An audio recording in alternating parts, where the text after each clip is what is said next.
दोस्तों, आपके मन में कभी ना कभी ये ख्याल जरूर आता होगा कि हम अपने जीवन में जो कर्म करते हैं या जो लोग अपने फायदे के लिए दूसरों से छल और कपट करके उनकी संपत्ति प्राप्त कर खुशी मनाते हैं, ऐसे किए गए कर्मों का भविष्य में हमारे जीवन में क्या प्रभाव पड़ता है। कर भला तो हो भला। दोस्तों, ये कहावत तो आपने कई बार सुनी होगी, लेकिन कभी सच होते हुए देखा है? अगर आप दूसरों के साथ अच्छा व्यवहार करेंगे और उनके ये अच्छे काम करेंगे तो आपके साथ भी अच्छा होगा। हम जैसा व्यवहार दूसरों के साथ करते हैं, अच्छा या बुरा, वैसे ही हमारे साथ होता है। दोस्तों, ये कहानी बड़ी ही शिक्षाप्रद, महत्वपूर्ण और ज्ञानवर्धक है। मेरा आपसे निवेदन है कि कहानी के अंत तक हमारे साथ में बने रहना। नमस्कार दोस्तों, बोधि थिंकस्पायर यूट्यूब चैनल में आपका दिल से स्वागत है। एक समय की बात है, एक महान तपस्वी अपने आश्रम में रहते थे। एक बार महात्मा के शिष्य संकेत ने उनसे पूछा, गुरुदेव, जीवन में सच्चे धर्म का क्या मतलब होता है? और कर भला तो हो भला, इसका क्या तात्पर्य है? तब महात्मा कहते हैं, मतलब यही है कि तुम जो करो उससे दूसरों का हित होना चाहिए। और महात्मा ने कहा कि चलो, इसका मतलब मैं तुम्हें एक कहानी के माध्यम से समझाता हूं। किसी राज्य में एक नवविवाहिता शादीशुदा पति पत्नी रहते थे। वह दोनों एक छोटे से घर में रहते थे। राजेश बहुत ही गरीब था। वह किसी तरह से मेहनत करके अपने घर का पालन पोषण करता था। जिनका का काम मिट्टी के खिलौने बनाकर बेचना उनका काम था। राजेश को खिलौने बेचकर दिन भर काम करने के बाद 100-150 रुपए मिल जाते थे। उसमें से वह रोजाना घर के लिए कुछ खाना लेता था और बचे रुपए अपनी पत्नी को दे देता था। हर बार की तरह राजेश ने खिलौने बनाए और अपनी पत्नी लता को दिखाने लगा और कहने लगा कि आज के मेले में तो सारे खिलौने बिक जाएंगे। तब लता कहती है, हाँ, खिलौने बने तो अच्छे हैं, लेकिन बहुत कम खिलौने हैं, ये तो मेले में जाते ही बिक जाएंगे। आप पूरे दिन क्या करोगे? तब राजेश ने कहा, तुम सही कह रही हो, इतने खिलौने से क्या होगा हमें, और मिट्टी के मूर्तियां बनानी चाहिए। लेकिन मिट्टी खत्म हो गई है और अभी मिट्टी लाने के लिए साहूकार के खेत से मिट्टी लानी होगी। मैं मिट्टी लेकर आता हूं, तब तक तुम इनका ध्यान रखो। तब लता कहती है, साहूकार के पास क्यों, यही पास से ले आओ। राजेश कहता है, साहूकार के खेत की मिट्टी से खिलौने चिकने और काफी अच्छे बनते हैं, उनके खेत की मिट्टी काली है। तब लता ने कहा, ठीक है, जाकर जल्दी आना, उसके साथ काम करने मत बैठ जाना और साहूकार को पहले ही पूछ लेना, वरना वह बाद में पैसे मांगने लगे। इतना सुनकर राजेश वहां से निकलने लगा। राजेश काफी भोला था, जिसका फायदा गांव वाले उठाते और उसे अपना काम करवा लेते। राजेश साहूकार के घर पहुंच गया। तब राजेश ने देखा कि साहूकार तो घर पे नहीं है, लेकिन मुनीम जी, हे, चलो उनसे ही पूछ लेता हूं। अरे, साहूकार ने वैसे भी मुझे उस खेत के कुएं को खोदने के लिए कहा है, तो क्यों ना मैं इस बेवकूफ से करवा लूं। वैसे भी सारे गांव का बोझा उठाते हुए घूमता है, क्यों ना मैं भी बहती गंगा में हाथ धो लूं। तो मैं तुम्हें एक राय देना चाहता हूं। तुम्हें खिलौने बनाने के लिए नरम और चिकनी मिट्टी चाहिए होगी ना? तो तुम एक काम करो, साहूकार जी के खेत में एक सूखा हुआ कुएं है, तो तुम उसी कुएं से 20-25 टोकरी मिट्टी निकाल लोगे तो तुम्हें वहां पर सूखी गीली मिट्टी मिल जाएगी। तब राजेश ने कहा, मुनीम जी, आज तो मुझे मेले में जाना है, आज मैं कुछ मिट्टी निकाल लूंगा और कल जाकर सारे सप्ताह की मिट्टी ले जाऊंगा। मुनीम ने कहा, जैसी तुम्हारी मर्जी। और राजेश के वहां से जाते ही मुनीम सोचने लगता है, मामूली सी मिट्टी देकर उससे कुएं खुदवा लिया, इससे साहूकार भी खुश हो जाएंगे और मेरी प्रशंसा भी करेंगे। राजेश साहूकार के खेत में एक दिन के लिए मिट्टी लेकर अपने घर चला गया और घर पर राजेश और उसकी पत्नी दोनों ने खिलौने अच्छी तरह से बना दिया। फिर खिलौने सूखने के बाद राजेश खिलौने को मेले में बेचकर घर चला आया, जिससे उसकी अच्छी कमाई हो गई, जिससे वह बहुत खुश हो गया और लता को मुनीम की सारी बातें बताने लग गया कि मुनीम जी ने कितने अच्छी तरीके से उसे समझाया और उन्होंने इतनी मिट्टी के कुछ भी मूल्य नहीं लिया और ढेर सारी मिट्टी ले जाने के लिए बोला है, और वह भी बिना किसी पैसों के कल ही जाकर मिट्टी ले आऊंगा। ऐसे ही राजेश कुछ दिन वहां से मिट्टी लाता और उससे खिलौने बना के मेले में बेच कर आता। फिर एक दिन रोज की तरह वह सुबह होते ही राजेश कुएं की तरफ निकलता है और जाकर खुदाई करने लगता है। वह कुएं के अंदर से लगभग हाथ खोदता है। जैसे ही अगला गड्ढा करने को जाता है तो उसे किसी चीज की टकराने की आवाज आई।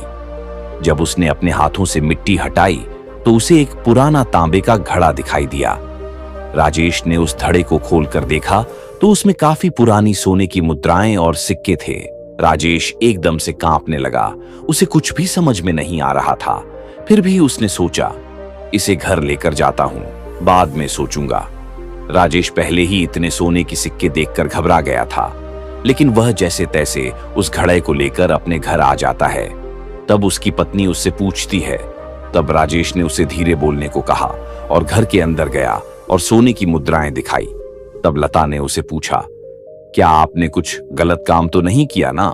तब राजेश ने हंसते मुस्कुराते हुए कहा, अरे मेरी बात तो सुनो, जैसे तुम सोच रही हो वैसा कुछ भी नहीं है। जब मैं साहूकार के खेत में गया, मुझे कुएं से मिट्टी निकालने को कहा था, लेकिन जब मैं उसे कुएं को खोदा तो मुझे यह घड़ा मिला जिसमें यह सोने की सिक्के थे। तब लता पूछती है, अच्छा हुआ आप इसे घर लेकर आए और आपने किसी से इसके बारे में कहा तो नहीं। इतने में तो हम अमीर हो जाएंगे, हमारी स्थिति सुधर जाएंगी और फिर आपको खिलौने बेचने नहीं जाना पड़ेगा। तब राजेश ने गुस्से से कहा, नहीं, यह तुम क्या कह रही हो? ये सोने की सिक्के हमारे नहीं है तो इन पर हमारा हक नहीं है। लता कहती है, हम क्यों नहीं ले सकते? मैं कल ही जाकर साहूकार को यह सारा धन देकर सब बता दूंगा और सिक्के उन्हें दे दूंगा। लता ने कहा, ठीक है, आप जाकर स्नान कर लेना, मैं तब तक इन्हें छुपा कर रखती हूं। लता मन ही मन सोचती है, यह आदमी तो इतना ईमानदार है। राजेश वह घड़ा लेकर कुछ ही देर बाद साहूकार के घर निकल जाता है। तब साहूकार तो घर पर नहीं थे, लेकिन मुनीम उसके घर पर ही था। तब वह राजेश के हाथ में घड़ा देखकर उसे पूछता है, अरे बेटा क्या हुआ, मिट्टी चाहिए क्या? जाओ वही कुएं से ले आओ। तब राजेश कहता है, नहीं मुनीम जी, मैंने मिट्टी कल ही ले ली और मुझे कल मिट्टी खोदते समय यह घड़ा मिला है जिसमें मुझे ये सोने के सिक्के मिले हैं। तब मुनीम हैरान हो गया और सारा वाक्य सुनने लगा। उसे तो विश्वास ही नहीं हो रहा था। तब राजेश कहता है, मुझे यह घड़ा साहूकार जी को देना है, मगर वह तो घर पर नहीं है। लेकिन अच्छा हुआ मुनीम जी, मुझे आप ही मिल गए। आप यह घड़ा ले लो और साहूकार जी को दे देना। मुनीम कहता है, हाँ बिल्कुल, मैं यह साहूकार जी को दे दूंगा, यह तो मेरा फर्ज है। और हाँ, इसके बारे में तुम किसी भी गांव वाले से मत कहना और किधर भी इसका जिक्र मत करना। तुम तो बड़े ईमानदार हो। अब तुम जाओ। मैं यह घड़ा सेठ जी को सोने के सिक्के से भरा घड़ा देकर राजेश वहां से निकल जाता है। तभी मुनीम सोचता है। अगले दिन उधर भोला राजेश अपनी रोज की तरह खिलौने बेचने जा रहा था और जाते वक्त अपनी पत्नी लता से कहा, लगता है आज रात को देर हो सकती है, जब तक सारे खिलौने नहीं बिकते मैं नहीं आ पाऊंगा। लता भी कहती है, पता है आपकी ईमानदारी का फल आपको जल्दी ही मिलेगा। इतनी मेहनत पर बने खिलौने जल्दी बिक जाएंगे और मैं भी घर के काम करके खाना बना लूंगी। इतने में मुनीम साहूकार को लेकर राजेश के घर आता है और उस पर इल्जाम लगाने लगता है, मैंने कल इसे आपके खेत से कुछ ले जाते हुए देखा है।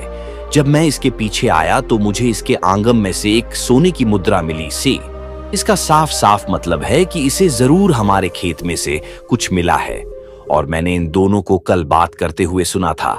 अब उनके घर की तलाशी लेनी चाहिए। मुनीम ने सिपाही को बुलाया।